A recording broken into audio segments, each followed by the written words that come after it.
ginagalingan at ginagampanan na lang ang mga suliraning dapat harapin. At kita naman kung paano ko pa maniobrahin at dalahin ang mga bagay na sa paningin nila ay imposible na mangyari. Direksyon ko palaging paabante, sakripisyo nagbistulang pamasahe, kaya sa paglabas ko ng pinto ay kargado na agad na ng respeto. Di lang dapat puro tapang, kailangan mo matutong makipagay, makitagay sa umiikot na paso.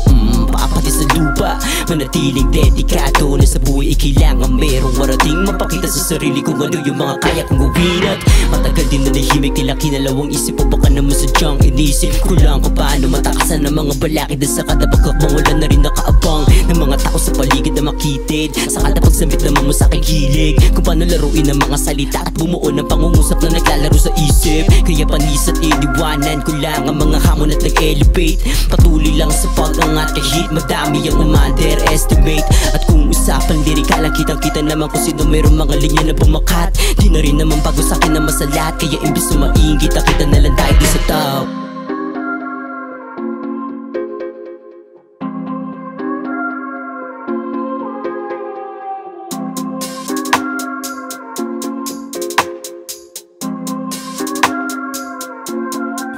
Tumatanda, umiidad sa akin, daming nangyari kahit pa dati.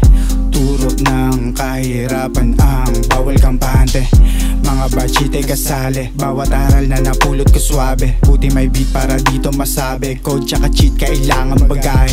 Yeah, obligadong ganapan, binigay na pasagay, malamang paalala ang kada mali para lang ating tandaan. Minsan mabigat ang pasan, marapat galawan, sablay na gawain, tulukan. Lagi kong ginagawa kung ano ang dapat kong gawin para lamang gumaan sa pagpasok ng taon. Madami pala ang pwede kong makuha, magpakaliyon at bawal ang maging tuta. Kumakain ng kusa para lamang may laman ng sigmura, premyo sabik na makuha. Dati akong dahilan ba't si nanay na luha, maunang madapa bago pa maging biyasa. Kahit mga talk shit kabi-kabila, masakit kapag legit bawat dura may tama, di kailangan pang mukha. Minsan nga mabuti maging masama, naranasang maabuso kaya nga natuto gumugulang